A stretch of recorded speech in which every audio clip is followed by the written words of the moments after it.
இன்று ஜூன் 25ஆம் தேதி நாடு முழுவதும் கருப்பு தினமாக நாம் அனுசரித்து வருகிறோம். ஏன் கருப்பு தினம் என்றால், ஜனநாயகத்தின் குரல் வலை நெரிக்கப்பட்ட தினம் இது. பத்திரிகை சுதந்திரம் பறிக்கப்பட்ட தினம் இது. மக்களின் வாக்குரிமை பறிக்கப்பட்ட தினம் இது. அதனால் மிக மோசமான ஒரு சூழ்நிலை, ஒரு ஜனநாயக நாட்டில் எல்லா உரிமைகளும் பறிக்கப்பட்டு, பத்திரிகை சகோதரர்கள் கைது செய்யப்பட்டு, லட்சக்கணக்கான தலைவர்கள் நாடு முழுவதும் சிறையில் அடைக்கப்பட்டு, யார் எங்கே இருக்கிறார்கள், எப்பொழுது விடுதலை ஆவார்கள் என்று தெரியாமல் பரிதவிக்கப்பட்டு, அவர்களை எல்லாம் மிகவும் இப்படிப்பட்ட ஒரு சூழ்நிலையில் ஒரு அரை நூறாண்டு முன்னால் இப்படிப்பட்ட ஒரு சூழ்நிலை இந்த பாரத தேசம் சந்தித்திருக்கிறது என்பது ஒரு இந்திய சரித்திரத்தில் ஒரு கருப்பு தினம். அதனால் இந்த கருப்பு தினத்தை ஏற்படுத்தியவர்கள் இன்று அரசியலமைப்பு சட்டத்தை கையில் வைத்துக்கொண்டு பதவி பிரமாணம் எடுக்கிறார்கள். அரசியலமைப்பு சட்டத்தை கையில் வைத்துக்கொண்டு அவர்கள் இன்று போராட்டம் நடத்துகிறார்கள்.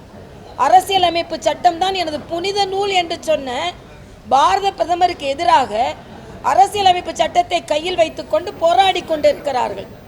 ஆக அரசியலமைப்பு புத்தகத்தை கையில் ஏந்துவதற்கும் அரசியலமைப்பு சட்டத்தை பற்றி பேசுவதற்கும் காங்கிரஸிற்கு எந்த தார்மீக உரிமையும் கிடையாது.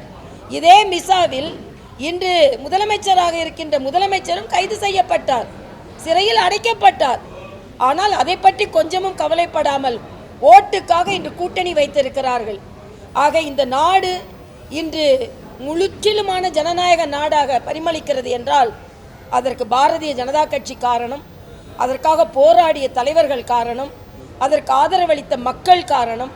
அதனால் இன்றைய காலகட்டத்தில் இந்த கருப்பு தினத்தை நாங்கள் கடைபிடித்து அதனால் பெற்ற துன்பங்களை இந்த மக்களுக்கு நாடு முழுவதும் எடுத்து சொல்லி இருக்கிறோம்.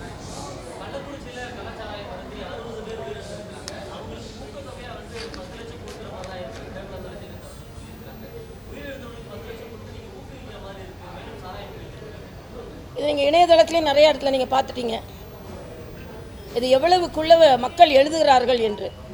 ஒரு அம்மா சொல்கிறாங்க, நீங்கள் எதையான ஒன்று குடிக்கிறத விட ஒரு கள்ள சாராயத்தை குடிச்சிங்கன்னா எனக்கு வருமானமாவது இருக்கும் அப்படின்னு. இணையதளத்தில் இதை பற்றி எவ்வளவுலாம் நீங்கள் சிவகாசி பட்டாசு அதில் தொழிலாளர்கள் இறக்கிறார்கள், அதுக்கு 3 லட்சம் நீங்கள் அறிவிக்கிறீங்க.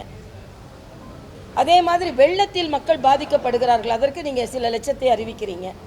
ஆனால் இன்று 10 லட்சம் என்பது அவர்களுக்கு ஊக்கத்தொகை மாதிரி நீங்கள் துக்கத்தொகையை ஊக்கத்தொகையாக நீங்கள் கொடுக்கிறீர்கள். அவர்களாம் ஏழைகள், அவர்களுக்கு பணம் தேவை, அதில் நாம் மாற்று கருத்தே இல்லை. ஆனால் எப்படி பாராபட்சம் பார்த்து எந்த வகையில் யாருக்கு கொடுக்கிறீர்கள் என்பதை பாரதிய ஜனதா கட்சியை சார்ந்தவர்கள் 1 லட்சம் ரூபாய் எங்கள் மாநில தலைவர் அறிவித்து கொடுத்தார்கள். ஏனென்றால் உடனே அவர்களுக்கு கை செலவுக்கு வேண்டும், அவர்கள் ஈமக் சடங்குகளுக்கு வேண்டும் என்பதற்காக. ஆனால் இது துக்கத்தொகை ஊக்கத்தொகையாக மாறிக்கொண்டிருக்கிறது என்பது ஒரு துக்கமடையக்கூடிய ஒரு செய்தி தான். ஆக அரசாங்கம் என்ன நினைக்கிறது, அதிக அளவில் ஊக்கத்தொகையை நாம் அறிவித்து விட்டால் நம்ம யாரும் கேள்வி கேட்க மாட்டார்கள் என்று ஏழ்மையை தாங்கள் பயன்படுத்திக் கொள்கிறார்கள் என்பதைத்தான் நாம் இங்கு சொல்ல முடியும்.